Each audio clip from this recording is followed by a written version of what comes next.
Tá bom? Então, qual que é a relação que a gente tem da volta de Jesus com o santuário e juízo? A gente viu que essa promessa ela está por toda a Bíblia, né? São mais de 1845 referências na Bíblia a respeito da volta do Senhor Jesus. E o que que ela tem em relação com o santuário e juízo? A gente viu que no nosso último estudo, né? Nesse momento, Jesus ele se encontra no santuário celestial e nesse momento ele é o nosso sumo sacerdote, ou seja, o nosso mediador, né? O nosso advogado, e também ele é o nosso juiz, porque ele está julgando uma causa lá no céu. Tá certo? No santuário celeste. Vamos recapitular isso que a gente viu lá em Daniel no capítulo 7? Olha só, abre a sua Bíblia lá em Daniel capítulo 7, vamos ler do verso 9 a 10, só para a gente relembrar aquilo que a gente viu em Daniel, que seria o juízo que se assenta no céu. Tá bom? Daniel capítulo 7, a gente vai ver o início desse juízo no céu, olha lá. Daniel 7, depois de Ezequiel, né? Nos versos 9 e 10, a gente tem um texto que fala a respeito do início desse juízo. Daniel, capítulo 7, verso 9 e 10. Eu vou ler aqui pra gente, tá? Olha só. Eu continuei olhando até que foram postos uns tronos, e um ancião de dia se assentou, e sua veste era branca como a neve, e o cabelo da sua cabeça como a pura lã, e o seu trono era de chamas de fogo, e as suas rodas de fogo ardente. Um rio de fogo manava e saía de diante dele. Milhares de milhares o serviam, e milhões de milhões assistiam diante dele. Assentou-se o juízo e abriram-se os livros. Percebe?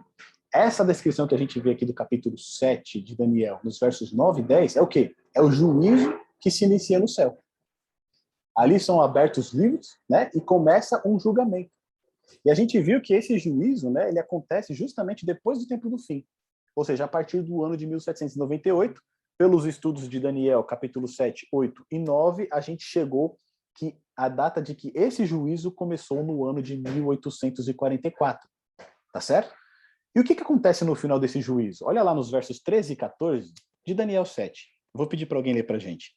Os versos 13 e 14 de Daniel 7. Olha o que acontece logo depois que termina o juízo. Quem puder, por favor, pode ler para a gente. Eu estava olhando nas minhas visões da noite, e eis que vinha com as nuvens do céu como o filho do homem, e dirigiu-se ao Sião de dias, e o fizeram chegar até ele. Foi-lhe dado domínio e glória e o reino para que os povos, nações e homens de todas as línguas o servissem. O seu domínio é domínio eterno, que não passará, e o seu reino jamais será destruído. Olha aí, o Pedrão leu para a gente. Obrigado, Pedrão. A gente vê que logo após o juízo, o que acontece? Jesus ele recebe o reino. É dado a ele o domínio, e ele pega esse domínio e ele partilha com quem? Com os santos do Altíssimo. E esse domínio será um domínio eterno, que não passará, e o seu reino tal que não será destruído. Ou seja, o que acontece depois do juízo que está acontecendo no Santuário Celestial desde 1844? A volta de Jesus. Porque nesse momento o que acontece? Ele recebe o reino. Então, terminou o juízo, ele recebe o reino e então ele vem reclamar esse reino, que é a terra. Tá certo? Lá quando a gente vai em Mateus, no capítulo 25, eu vou pedir para você dar um pulinho lá em Mateus, um pulinho grande, tá? Vai lá, volta lá para o Novo Testamento. No primeiro livro do Novo Testamento, Mateus, capítulo 25, nos versos 31 e 34, a gente viu esse verso na semana passada, quando a gente tratou da questão do juízo, mas só para a gente relembrar, a gente vai ver que a linguagem utilizada aqui por Cristo é a mesma linguagem de juízo que a gente acabou de ver lá em Daniel capítulo 7. Olha só, Mateus 25, versos 31 e 34. Todos encontraram aí? Quem puder, por favor, e quiser, pode ler para a gente.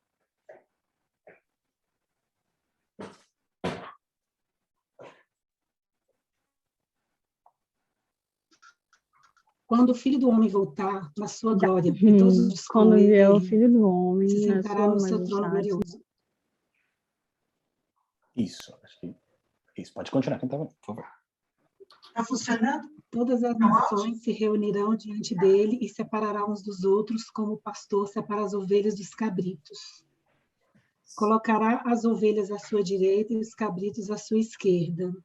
Então o rei dirá aos que estão à direita: Vinde, benditos de meu Pai, tomai posse do reino que vos está preparado desde a criação do mundo. Olha só. Obrigado, Cléo. Olha só que coisa fantástica. Você percebe que é a mesma cena de juízo? Na volta de Jesus, o que ele vai fazer? Ele vai separar. Todas as nações serão colocadas diante dele, não importa se grande ou pequeno, rico ou pobre, todos serão colocados diante dele e ele vai haver ali uma separação.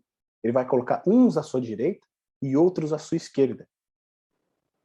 E ali o que acontece? Olha lá. Então dirá o rei aos que estiverem à sua direita: Vinde, benditos de meu Pai, possui por herança o reino que vos está preparado desde a fundação do mundo. Percebe que lá em Daniel 7 a gente viu que após o juízo, Jesus ele recebe o reino, tá certo? E aqui no capítulo 25 a gente vê a volta dele, porque lá no verso 31, que nem a Cléo leu pra gente, diz, ó, e quando o Filho do Homem vier em sua glória, e todos os santos anjos com ele, então se assentará no trono da sua glória. Ou seja, quando ele vier, né, para receber o reino, para receber o seu povo, o que vai acontecer ali também? Vai ser uma cena de juízo, tá certo? Os que tiverem à sua direita herdarão o reino junto com ele. Esses são os santos do Altíssimo que a gente viu lá em Daniel capítulo 7. Então percebe que tanto o assunto do santuário quanto o juízo, ele está diretamente relacionado com a volta de Jesus? Ou seja, a volta de Jesus, ela ocorre quando o juízo terminar no santuário celestial.